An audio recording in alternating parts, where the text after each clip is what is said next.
Nanao fanambarana ny filoha Andry Rajoelina tamin'ny 7 hariva teo, mankasitraka ny fahavitany sy ny tondrozotra. Manakolazaina momba ny dingana nahatongavana amin'ny sonia iny ireo groupement des forces centristes. Ireo ny lohateny-baovao izay arahantsika eto amin'ny vaovao-tsara izao hariva izao. Manantitra ny fiarabanina antsika rehetra ary manasa antsika hanaraka ny vaovao-tsara ny televiziona malagasy. Tamin'ny 7 hariva ary teo alohan'ny vaovao-tsara dia narahantsika ny fanambaran'ny filoha Andry Rajoelina naneho hoe ny fankasitrahany ny fahavitany sy ny tondrozotra ary nanambarany fa lalatokana izorana mankany amin'ny Repoblika faha-efatra madio ary azo antsika ny fankatoavan'ny fianakaviam-be iraisam-pirenena iny tondrozotra izay natao sonia iny ary ankoatra izay dia mariky ny fanehoana ny fahendrena maha-malagasy sy ny firaisan-tsaina nahatonga izany fanaovana sonia ny tondrozotra izany arahantsika vetivety ary ny famitinana. Nankasitraka ny fahavitany sonia ny tondrozotra ny filoha Andry Rajoelina tamin'ny fanambarany tamin'ny 7 hariva teo. Tondrozotra izay lalatokana izorana any amin'ny fifidianana madio ka hazo antsika ny fankatoavan'ny fianakaviam-be iraisam-pirenena. Nantery ny filoha Andry Rajoelina ny mahazava-dehibe iny sonia ny tondrozotra iny amin'ny fitandroana ny hasin'ny firenena sy ny ezaka amin'ny fampandrosoana. Tondrozotra izay vita sonia na teo aza ny lalatsarotra tsy maintsy nodiavina ka nosaorany manokana ny SADC sy ireo mpanelanelana ary ny malagasy sy ireo mpanao politika izay nahay ny fandresy lahatra nampandevitra ny ampo naneho fitiavan-tany razana ka nahatongavana amin'izao dingana lehibe izao. Midika izany hoy ny filoha Andry Rajoelina fa ambonin'ny zavatra rehetra ny fahendrena ary nanantitra izy fa noho ny tombontsoa ambonin'ny firenena dia ekeny sy ankatoavy ny tondrozotra vita sonia izorana amin'ny pitonena sy amin'ny mpilaminana mankany amin'ny Repoblika faha-efatra.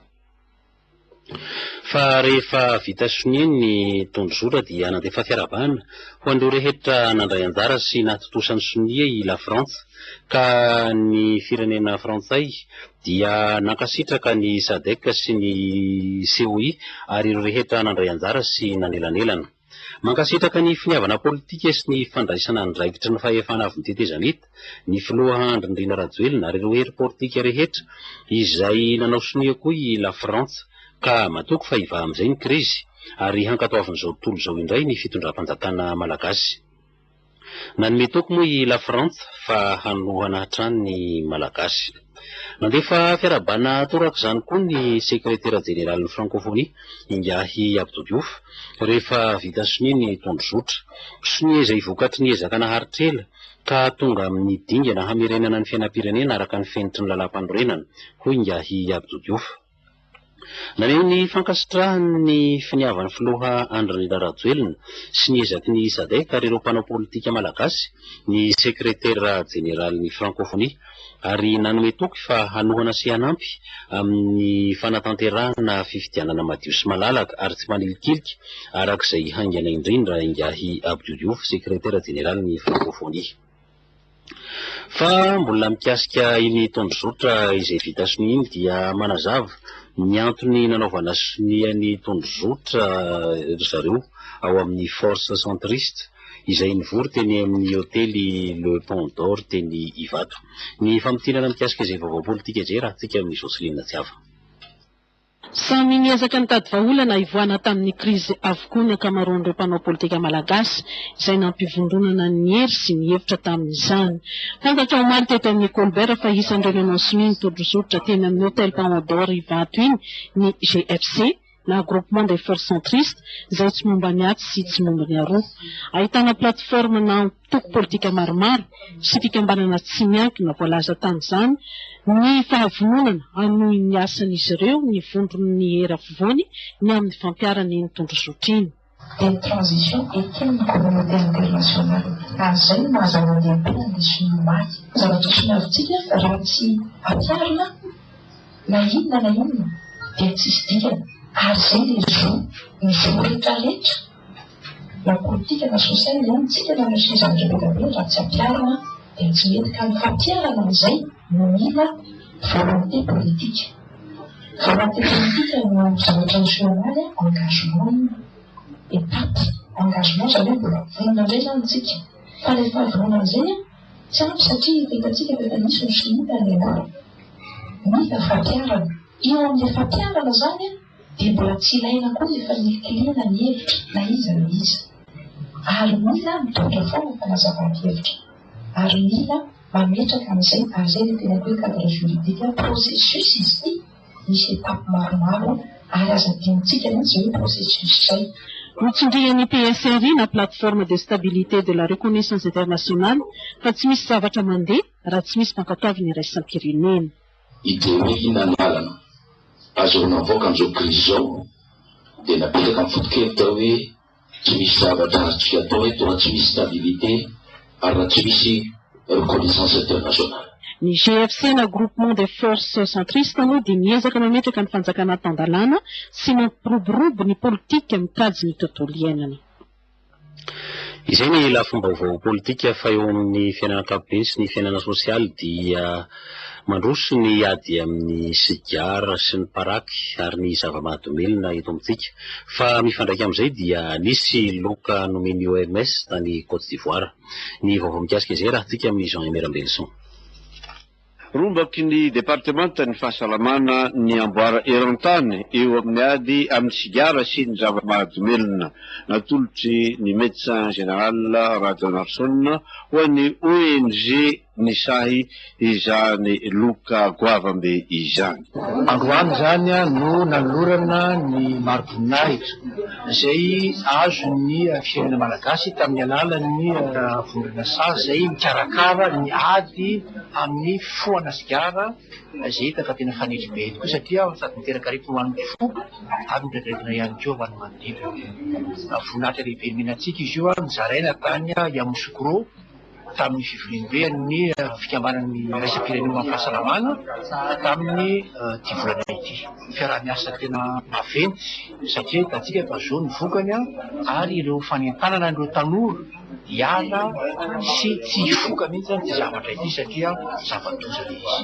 Tsy hay zany manena fanenany amin'ny hoe tondrana avo any Madagasikara mizara sahala amin'izao satria ny tena tsy manakofo zaro tena tsy fokesana poziko le izy fa dia misaotra ny mpiara-miasa rehetrarehetra feo indrindrandrindra ny ministère en santé fanalalan'ny direction ny ofinalaty fa ny lalina koa dia hoe ny ady amin'ny sigara eto Madagasikara mba tsy ho anankiray fotsiny na ho anankiroa manao azy fa tena mba ho rarahany malagasy rehetra mihitsy satria efa tena tanjon'oloza be tsika amin'izao fotoana satria raha tsy jery afa-safotsika fotsiny tsika dia avo misalanisan'ny ankizy efa tafita sady ao anatin'ny sigara amin'izao fotoana.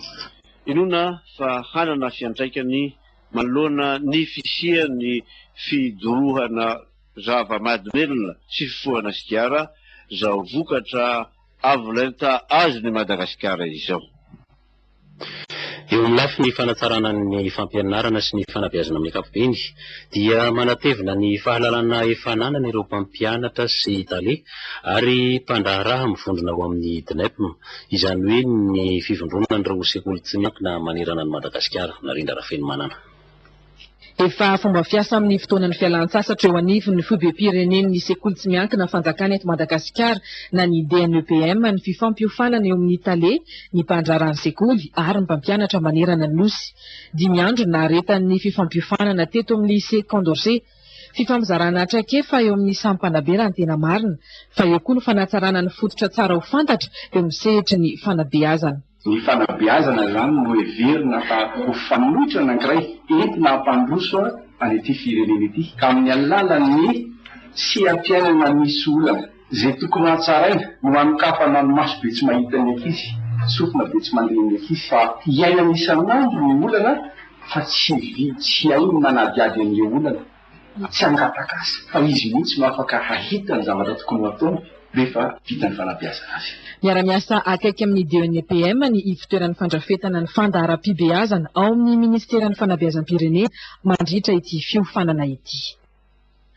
Eo amin'ny lafitry ny fampiroboroboana ny fizahantany kosa dia namorom-panao gazety ny office du tourisme régional d'Antananarivo tamin'ny zoma lasa teo izany hoe afaka omaly tao amin'ny restaurantsika etsy Antaninarenina ka nambarany tamin'izany fa hoezahana ho hatsaraina ny fomba fandraisam-bahiny eto Madagasikara ny eto Antananarivo indrindra ka hisy ny antsoina hoe salon de formation en tourisme. Ny vaovao mikasika izay dia rahantsika amin'ny Nino Volon-Tahina.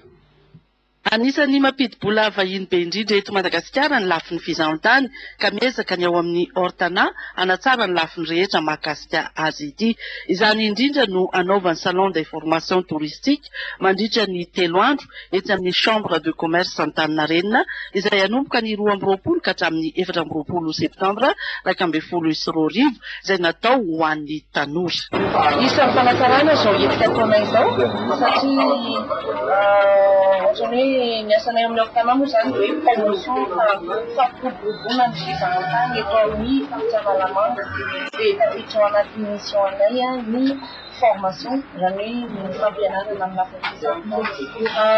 Ny afaka lazaiko amin'ny tanora zany dia sehatra vaovao izy io ary ny afaka lazaiko dia hoe eran-tany ny fizahan-tany dia tena miroborobo tokoa ary tsy hiverin-dalana intsony.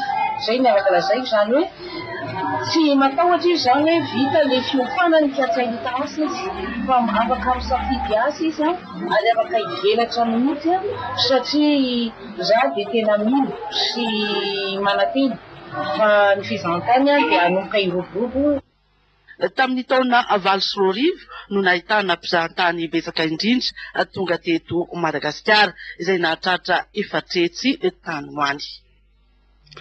Fa tato anatin'ny herinandro mahery dia somary nafanafana ny toedrara tao amin'ny université any Toamasina ny Barika 5 ka mikasika izay dia maneho hevitra momba io toedrara any amin'ny université ny Barika 5 any Toamasina io ny ministry ny fampianarana ambony sy ny fikarohana siantifika. Ny vaovao mikasika izay raha tsika amin'ireo namana mpiara-miasa any Toamasina. Tamin'ny fandarovan'ny ministry ny fampianarana ambony sy ny fikarohana ara-tsiansy teto Nosbe dia nanazava mikasika ny toedrara misy any Barika 5 université ny Toamasina. Raha Barika 5 ny alapitany maly dia zao ny zava-misy misy fanambarana nataon'ny mpianatra rehefa nifampidirika taminay tamin'ny sy ny ekipako mpianatra avy amin'ny grand sud-est moa filazava zero azy dia ny grand sud tambatra amin'ny sud-est zany mituliara manontolo fanambarana zay tsotsotsoko ohatran'izao hoe zay mpianatra avy amin'ny tetsy fampitonreto dia miara-miaiky fa tsy tokony resahana intsony eo amin'ny sehatra université ao amin'ny cité universitaire ny kankay lololo indrindrindra sabatriavo ny valifaty fa kosa ndao iara-ivanjana ny tokony iverenan'ny filaminana ty amin'ny université ka hiatrehana fotoana mamety azy ny fiverenana any an-dakilasy. Androany tokony manao fanambarana mitovitovy amin'izay ihany koa ny mpianatra avy aty Antsiranana hoe fitefaty mananteraka fahafanina Antsiranana izay mpianatra avy amin'ny fikambanana iny fanotra mpianatra avy amin'ny sud-est. Ka raha efa misy an'izay fanambarana zay ro any ariva efa navita dingana zay amin'ny fahitako azy mikasika mpianatra antsasa manila mahery ny mpianatra ao université ny Toamasina ny mangataka ny verenany fisokafan'ny université.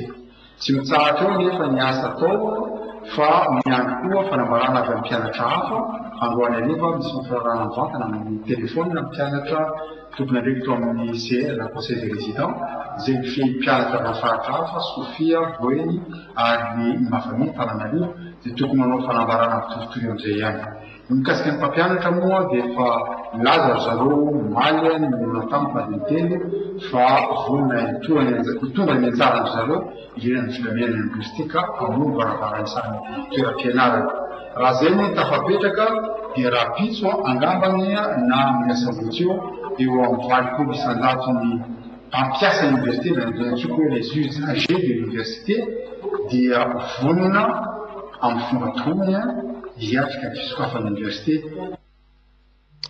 Fa mbola mikasika iny disadisa tany amin'ny université ny Toamasina io dia nisy délégation nahitana mpikambana vitsivitsy ao amin'ny gouvernement lasa tany Toamasina mitsidika sady mijery namantatra akaiky ny toedrara misy amin'ny ankapobeny ka rehefa tafaverina eto Antananarivo izy zao dia manao tatitra ny diany tany Toamasina raha tsika ny vaovao mikasika izay. Ny fanarahana tany tamin'ny anganay tamin'ny lapial tiany hoe asina commission d'enquête anadiady momba ny hoe inona ny nahatongavan'ny loza ary anadiady ihany koa mikasika ny fitantanana Andriamatoa Rasikasiany izay filohan'ny université io ahafahana mandray fanapahan-kevitra Misy ihany koa ny fitakiana avy amin'ny an-dano sy ny ankilany amin'ny hoe fampitsahana ny korotana sy ny fanatanterahana ny fandaminana ao anatin'ny faritry ny université. Teny baiko moa dia hoe lever ny franchise universitaire nanomboka tamin'ny lahady farany teo, ary verina hoe efa tokony haverina amin'izay ny fiainan'ny université amin'izao fotoana izao, satria rahantsika nahita fa nisy année blanche ny université, ary efa ezaka lehibe ny namerenana ny fampianarana teny amin'ny anivon'ny anjerimanontolo, mbola tsy niravona ny disadisa, ka mihevitra amin'ny fitondram-panjakana hoe tokony mbola hisy ny fiverenana any na mbola tokony hisy ny ezaka fifampiantonana zany. Eo amin'ny lafiny fiaim-piainan'ny mponina amin'ny ankapobeny ny tany amina fokotany anankiray antsoina hoe Bakika any akaikikaiky ny Faradofay dia nisy hain-trano ka trano 150 sy fiangonana anankiray no kilaforehitra tanteraka may. Ny televiziona malagasy eny amin'ny Tolagnaro no mitondra ny vaovao. Trano 150 miampy fiangonana iray no kilan'ny afo ny alarobia 14 septambra 2012 lasa teo tao amin'ny fokotany Bakika ao amin'ny commune Mahatalaky ato anatin'ny distriktan'ny Tolagnaro. Vokatr'izay dia 900 ny olona tsy manan-kialofana ao anatin'ny fianakaviana 450. Manoloana izay ny alakamisy teo dia tonga nitondra fanampiana vonjomaika tany an-toerana ny avy ao amin'ny faritra Anosy niaraka tamin'ny mpiara-mombonantoka ny orinasa Rion Tito KMM nanolotra vary 3 lasaka ho atao sakafo vonjomaika. Ankoatry ny resaka fampiononana avy amin'ny solotena nanolotra an'ireo fanomezana ireo ho an'ny mponina any an-toerana dia nisy ny hafatra avy amin'ny lehibe ny faritra Anosy ho an'ny rehetra amin'ny fitandremana ny afo satria vanim-potoan'ny rivotra izao. Mampalahelo zavatra hita tany araka ny tapitra azo kanefa tsy maintsy mijoro tsika mitsangana ary mitady vahaolana.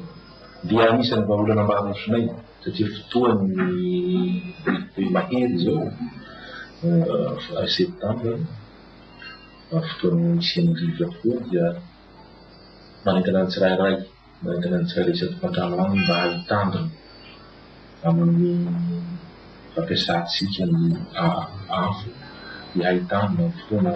Misy moa lamina iarahan'ireo tompona andraikitra amin'ny fijerena akaiky ny mponina aty an-toerana amin'ny fijerena ny fiainana andavanandro araka ny voalazan'izy ireo. Eo amin'ny lafim-baovao momba ny fanatanjahantena mandalo eto Antananarivo ny tarika antsoina hoe 3T avy any Ambalavahotsy Paris.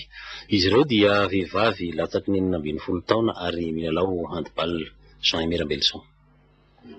Nandalo teto Antananarivo renivohitra ny tarika mpilalao handball vehivavy 19 taona na kadeta avy any Ambalavahotsy Paris. Ekipa trité avy any Ambalavahotsy Paris tanora tomaty ny Paris. Ny antony tongavana moa dia misy invitation zany nanasana manokana teto Antananarivo dia toy izay anasa zay.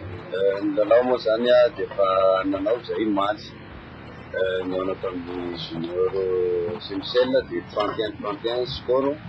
Izao ndray ao amin'ny Semsel senior vehivavy zany. Ny andasanay zany dia mahafaly anay zany lalao izao mba ahafahanay manomana ny championnat manaraka satria izay moa zany efa fitadinganay any champion région Haute-Matsiatra. Manesaka zahay zany mba hampiakatra ny handball amin'izao fotoana izao.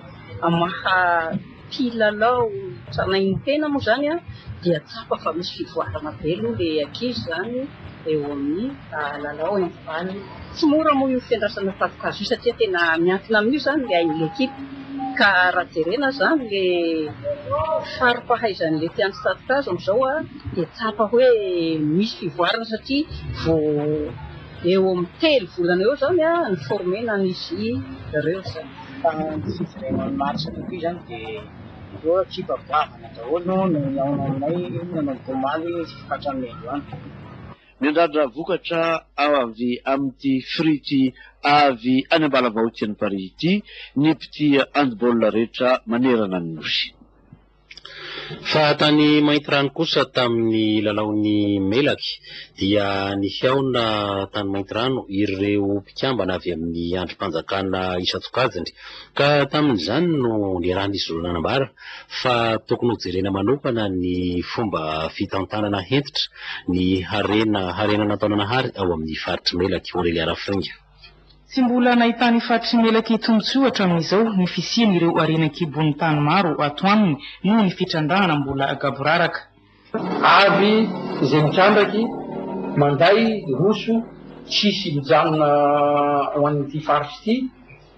Ny fomba famokarana azy koa na ny directeur régional mininy tsisy eto zao nefa raha misy faritra angambany tokony hanana an'izany voalohany indrindra eran'ny Madagasikara ty faritry Melaky ty angambany toy izay satria ato daholo na ny fitrandahana vy na ny fitrandahana pétrole na goudron na malakity na vato isan-karazany géode zezimbo na isan-karazany ato daholo. Tsy misy zavatra tsy hototosa kosa raha tena misy ny fiarahaminta ity zanaky faritra ity. Lamaitomboka ataontsika hoe miara-miasa tsika mampita zay an'le zavatra hoe zao neteta mivoaka reto zao ny tokony atao dia ny eto misy an'le manam-pahefana eto an-toerana manaraka an'izay hoe arahana maso momba an'izao. Araka ny fantatra kosa dia efa misy ny vahaolana eo amin'ny fanamboaran-dalana aty amin'ny faritry Melaky iarahana amin'ny Madagasikara ho alina. Izay ny vaovao avy amin'ny faritry Melaky fa amin'ny 9 septambra ho avy izao kosa ny festival Itrotra izay karakaraina eto Antananarivo ka amin'izao fotoana izao dia fa naman'ny tomombana tanteraka ny fanomanana ny festival Itrotra araka ny famitinana entin'ny Jean-Aimé Rabelson. Efa ao anatin'ny festival Itrotra 12 sahady isika na dia mbola amin'ny 29 ny volana septambra ity aza no hanomboka izany hetsika izany. Mahavariana tokoa raha aratra ho hitantsika azy amin'ny sary izao. Fa dia hiarahantsika manaraka ny fanazavahan'ny Gaby Saranofi amin'ny mahampamolavola azy an'ity hetsika ity. Raha ny proposition dia hoe création vaovao foana zany tena tiana indrindra hoe alefa mandritra ny diffusion spectacle nefa kosa amin'ny hoe mampanabe anay zany mampanabe ny festival sy mampanabe ihany misy ny ankizy ohatra hoe ny pièce tam'tio zany mbola tsy tena tomombana tsara na tekniky na araka famoronana satria mila fotoana ny famoronana dia mety hoe afaka fotoana izy hoe miasany ny pièce izy ndraiky lasa tsara hafa ray zany izy avy eo dia mbola azo atao ihany moa ny programmeran'izay pièce zay. Tsy diso ato ny pièce ny Javimsa zao efa natao tamin'ny festival Itrotra dia misy anankiray zay hoe efa natao tamin'ny festival Itrotra le laka le faela dia tsy efa ny programmera indrona fa reny raha tsy diso ny fitadidiko. Amin'ny farapara ny volana septambra zany ny fotoana ao amin'ny tranon'olona Isotry. Tapitra ny vaovaontsika amin'ny teny malagasy isaoranantsika nanaraka izany hatramin'ny farany. Rehefa avy eo dia Olivier Andriamampianina no ilazany vaovao amin'ny teny frantsay. Ny fotoanantsika manaraka raha ampitso amin'ny fito sasany hariva. Mandra-pianary tompoko.